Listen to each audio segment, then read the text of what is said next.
Fala pessoal, tudo bem? Sejam todos bem-vindos a mais um editorial do nosso canal. Prazer enorme estar aqui em mais um bate-papo com vocês. Vamos lá, vamos entender o que está acontecendo, porque tem algo arriscado, né? Há hoje uma hipótese muito grande de que uma prisão possa abalar, né, Brasília. E cada vez mais eles estão falando sobre isso. Teve uma entrevista hoje que me deixou, assim, antenado sobre isso. Mais cedo, num editorial ainda hoje, eu coloquei um vídeo para vocês, onde nesse vídeo eu falei acerca de uma publicação do Lindenberg Farias, que é o líder do governo, de que o Bolsonaro poderia fugir através da embaixada se o Donald Trump desse asilo político para o Bolsonaro. Então a possibilidade seria grande, uma possibilidade real do Donald Trump dar um asilo político para o Bolsonaro, e uma vez dentro da embaixada acabou. Ninguém mais toca no Bolsonaro. Porque se o Bolsonaro pede asilo político e o governo americano pede o salvo-conduto para o Bolsonaro, se o Lula nega, é criar um conflito diplomático gigantesco. Gigante. Então, há sim uma possibilidade. Só que o Lindenberg Farias deixou vazar, né, uma informação, ou melhor, falou demais. Ele disse que precisa parar o Bolsonaro, senão o Bolsonaro vai continuar gravando vídeos, vai continuar postando em suas redes sociais, e isso não pode acontecer. O grande perigo do Brasil hoje é o Bolsonaro continuar fazendo o seu discurso. É o que disse o Lindenberg Farias. E aí a gente soma a uma outra situação, uma situação que aconteceu hoje, né? Teve uma entrevista na Veja, onde um dos advogados do Lula defendem a prisão do Bolsonaro, mas não qualquer prisão, tá? Não defende a prisão domiciliar que o Bolsonaro já está. Ele defende que o ministro Alexandre de Moraes não deveria ter mandado o Bolsonaro para a prisão domiciliar, e muito menos para uma prisão especial militar. Ele defende abertamente que o Bolsonaro tem que ir para Papuda para ser silenciado, para que o Bolsonaro, depois de preso na Papuda, ele possa ir para o ostracismo. Meu amigo, o Bolsonaro na Papuda, ele seria um alvo fácil. Você acredita mesmo que o Estado brasileiro está preparado ou tem interesse em manter a incolumidade física do Bolsonaro? Olha, me lembra muito um caso do Alexei Navalny. Você deve lembrar o caso do Alexei Navalny, que o Putin mandou prendê-lo, né? Era um opositor que incomodava muito o Vladimir Putin, né? Um jornalista. E aí o Alexei Navalny acabou sendo preso e foi enviado para uma prisão na Sibéria. E só depois de alguns dias se descobriu onde o Alexei Navalny estava. A família entrou em uma campanha mundial pedindo pressão, até que o pior aconteceu. Alexei Navalny foi entregue num caixão para a família, e o Estado russo diz que foi problema cardíaco, né? Simplesmente aconteceu. Eu quero que você assista esse vídeo do Cacai, e aí eu, como advogado, como jurista, eu tenho divergências gigantescas sobre o que ele falou. Na minha visão, não é pressão política, mas não pode permitir que os familiares continuem falando mal do Bolsonaro. Não, isso não faz o menor sentido, um discurso como esse, tá? Então eu queria que vocês acompanhassem aqui esse trecho e eu já volto pra gente bater um papo. O Bolsonaro vai ser condenado agora e vai para Papuda. O único lugar que ele estará bem representado é o ostracismo. Ninguém vai se lembrar dele. É assim que funciona, felizmente, a democracia. Então, eu respeito. Porém, o ministro Alexandre foi comedido. Ele foi moderado. Porque ele deveria ter mandado o Bolsonaro para prisão preventiva, para Papuda. Porque ele desobedeceu medidas cautelares. Não tem nada mais grave. Você afrontar o Supremo Tribunal Federal, se você não tiver consequência, você desmoraliza o Supremo Tribunal Federal. Então, assim, eu acho que com a maior tranquilidade, talvez tenha sido uma estratégia, do meu ponto de vista, teratológica, mas eu tenho que respeitar, da defesa e dos familiares e as pessoas mais ligadas politicamente, de tentar afrontar o Supremo. Porque ele sabe que vai ser preso. E aí fica claro e evidente, né? O argumento aqui que se impõe justamente olha, afrontou o Supremo, falou mal do Supremo, né? Esse é o discurso que tanto assusta, não é? Agora, a gente precisa entender alguns pontos, alguns fatores, né, sobre esse discurso de golpe de Estado. Isso não é coisa nova. Talvez você pense que essa é coisa nova. Você já viu falar da Inês Camacho? Não. Olha só, lá na Bolívia, acabou de ter uma decisão agora impactante. Nessa decisão, a Suprema Corte resolveu rever uma decisão de uma ativista política que tinha confrontado o Evo Morales à época e ela acabou sendo condenada. O argumento? Você não vai acreditar. Golpe de Estado 1 e golpe de Estado 2. Pois é, esse foi o resultado, né, do que incorreu essa condenação há mais de 10 anos, inclusive com muita gente em prisão preventiva. Ou seja, esse filme que você já está assistindo vale a pena ver de novo. A história que já aconteceu e aconteceu na Bolívia. Eu vou trazer a matéria aqui para vocês e eu queria que vocês discutissem aqui comigo e entendam as semelhanças de cada caso. Bora para cima? Vem comigo. Pois é, pessoal, dá uma olhada nessa matéria do Gazeta Brasil que eu trago para vocês. O Supremo Tribunal da Bolívia manda revisar prisões de Inês Camacho, presos políticos da crise de 2019. Você vai entender a semelhança e a situação que acontece nesses casos. O Tribunal Supremo da Justiça da Bolívia determinou nesta sexta-feira a verificação imediata do cumprimento dos prazos de prisão preventiva em todos os processos em andamento contra Jeane Inês, Luiz Fernando Camacho e Marco Antônio Pumari, aposentados como os principais presos políticos da crise de 2019. A ordem, assinada pelo presidente do TSJ, que é o Tribunal Superior de Justiça, Homer Salcedo, estabelece que os tribunais departamentais de justiça realizem a revisão no prazo de 24 horas após a notificação. O documento orienta que a verificação seja feita inclusive de ofício, conforme as faculdades constitucionais e legais vigentes. O TSJ destacou que a medida não deve ser interpretada como interferência no trabalho do juiz, mas como a máxima expressão da independência judicial que se manifesta em resoluções sem ingerência nem pressões. Os opositores Inês Camacho e Pumari enfrentaram diferentes processos relacionados à crise política de 2019. Quando o então presidente Evo Morales renunciou após denúncias de fraude eleitoral e protestos que deixaram dezenas de mortos. Inês foi condenada a 10 anos de prisão, no caso, sobre o conhecido como golpe de Estado 2, sobre a acusação de ter assumido a presidência de forma supostamente ilegal, e ainda responde pelo menos a outros 7 processos. Já Camacho e Pumari estão em prisão preventiva no processo chamado golpe de Estado 1, cujo julgamento está paralisado à espera de decisão do Tribunal Constitucional sobre a tipificação do crime de terrorismo. De acordo com o TSJ, os juízes deverão resolver o que for cabível segundo a legislação vigente após a revisão dos prazos. O resumo da ópera é o seguinte: medo da pressão norte-americana em relação a isso. Desde 2019, já existe uma pressão por parte da esquerda para manter todos aqueles que são um problema para o sistema, um problema para a esquerda, na cadeia. Então, essa decisão aqui chama atenção para a semelhança de um futuro que o Brasil poderia enfrentar. E aí, ainda tem gente que acha que o Donald Trump não chegou para mudar a regra do jogo toda, né? Pois é, meu irmão, o tal do Donald Trump, ele tá mudando a regra política e geopolítica do mundo, né? Ou seja, o jogo político dentro dos países socialistas de esquerda tá mudando completamente. E parece que tá chegando o fim de uma era. Vamos dar um exemplo do que está acontecendo na Venezuela. Vou falar de novo sobre esse assunto. Você pode estar até achando chato, mas eu não vejo a hora, né, de comemorar a queda do Maduro. E aí, no dia 29, agora, de outubro, vai acontecer algo impressionante. Você já ouviu falar do Hugo El Pocho, né, Carvajal, que é o ex-general da Venezuela? Pois é. Ele vai ser julgado formalmente nos Estados Unidos. Embora ele não tenha sido condenado formalmente, ele já declarou, inclusive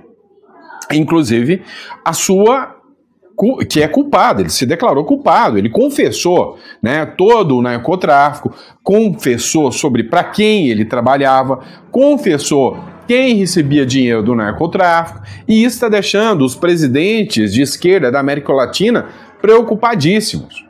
O Hugo hoje eu tô ruim. O El Carvajal, ele era uma figura, né, que atuou muito e foi pego na Espanha depois de ter uma fuga lá para a Espanha, onde conseguiu conviver durante um tempo lá. Então, o El Pojo, ele acabou vivendo lá na Espanha e foi pego. Lá, ele já fez uma carta para o juiz querendo fazer uma delação premiada. E nessa delação premiada, ele entregou nomes, inclusive aqui do Brasil, de pessoas que recebiam dinheiro do narcotráfico. E é com base nas delações do El Pojo, do Hugo Carvajal, que os Estados Unidos estão fazendo toda essa operação militar gigantesca que está alcançando um monte de gente aí. Este é um ponto estritamente interessante, né? É um jogo que, sinceramente, está deixando em pânico a esquerda latino-americana. Eu vou colocar um vídeo aqui para vocês do Ivan Kleber, correspondente de Londres, inclusive, né? Recomendo muito o canal dele, uma pessoa realmente que tem informações altamente relevantes. E aí eu queria que vocês assistissem e entendessem um pouco o quanto isso pode impactar, né, o que está acontecendo na Venezuela. Lembrando que, se as informações que o El Pojo já formou até agora, já apresentou até agora, realmente se confirmarem, se a carta que ele fez para o juiz, citando inclusive o presidente Lula, se confirmar, o primeiro a cair é o Maduro. Mas todos os demais que estão sendo acusados de receber o dinheiro do narcotráfico para implementar suas campanhas políticas vão entrar na mira dos Estados Unidos também. Ou seja, o mundo está em alerta com as ações que o Donald Trump pretende implementar aqui na América Latina.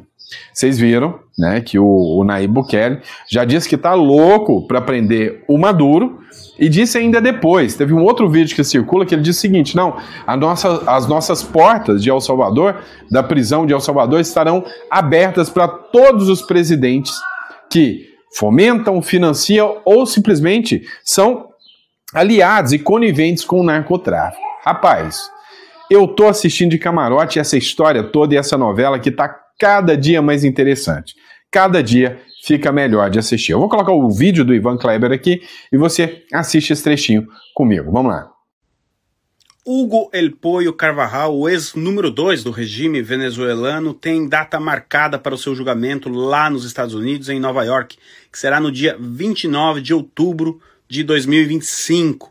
Lembrando que ainda não existe um acordo formal entre a defesa de Hugo El Pojo Carvajal e a justiça americana, mas o fato dele ter se declarado culpado no final de julho pelos crimes que lhe foram imputados, entre eles tráfico de drogas, indica uma vontade por parte de Carvajal de colaborar com a justiça americana. Então, no dia 29 de outubro, ele será julgado lá nos Estados Unidos, em Nova York. Caso os senhores queiram saber mais sobre isso, eu acabei de publicar um vídeo lá no meu canal no YouTube. Aproveite, se inscreva lá no canal. O link está aqui nos stories, aqui mesmo no Instagram, tá certo? Ali eu trago alguns detalhes que eu não consegui compartilhar aqui agora. Eu sou Ivan Kleber, falo diretamente de Londres, no Reino Unido, e hoje é sábado, dia 23 de agosto de 2025. Muito obrigado pela audiência. Pessoal, e para encerrar, porque o churrasco já cheirou e a barriga já roncou a hora que eu tô gravando esse vídeo, né? E quando eu edito pelo celular acaba demorando um pouquinho mais. Dá uma olhada. Você viu a treta que aconteceu dentro do Supremo Tribunal Federal entre o ministro André Mendonça e o Alexandre de Moraes? Cara, o André Mendonça deu um show, bateu um bolão, quando ele falou que juiz não tem que ser temido, ele tem que ser respeitado pela sua atuação, pelo trabalho que ele faz. E aí, na hora, o Alexandre de Moraes, que não gostou nada, foi lá rebater o André Mendonça. A diferença é que o André Mendonça foi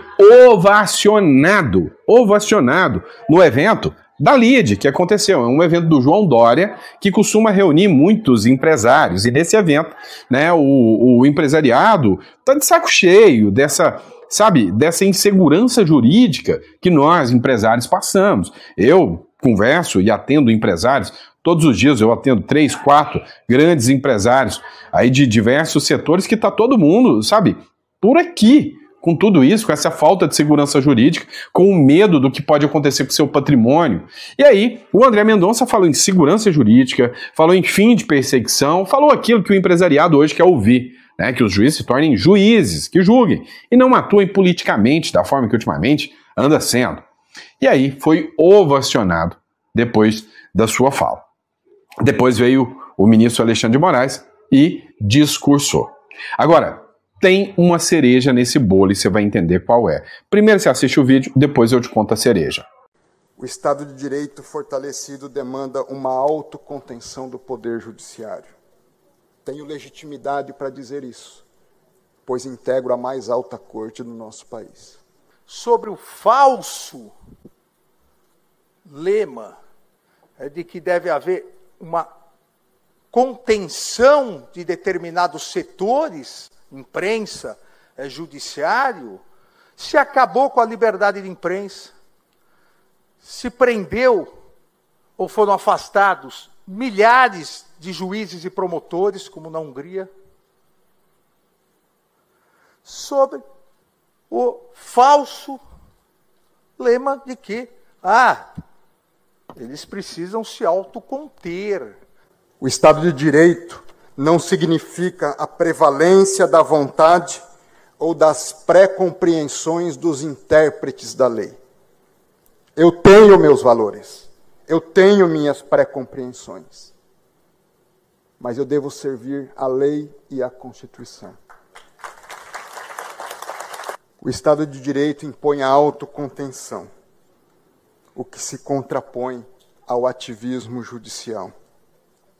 O ativismo suprime, desconsidera e supera os consensos sociais estabelecidos pelos representantes periodicamente eleitos pelo verdadeiro detentor do poder, que é o povo. Só um poder judiciário independente é respeitado. O respeito se dá pela independência. Um judiciário vassalo, covarde, um judiciário que quer fazer acordos para que o país momentaneamente deixe de estar conturbado, não é um judiciário independente. E o judiciário no Brasil é um judiciário independente. O judiciário que não é independente não tem o direito de ser chamado judiciário. Você não percebeu nada de diferente? Nada? Nenhuma coisinha errada? Uma figura chamada Alexandre de Moraes pode ter um problema por causa desse discurso. É o seguinte, a LIDE, que é o evento do João Dória, desses empresários, pode ser sancionada por ter dado palco ao ministro Alexandre de Moraes, pode acabar sofrendo sanções do Donald Trump. É o que informou o jornalista Paulo Figueiredo num vídeo que ele postou. Então, segundo ele, a LIDE não poderia ter dado espaço para que o ministro Alexandre de Moraes pudesse discursar, porque trata-se ali de um evento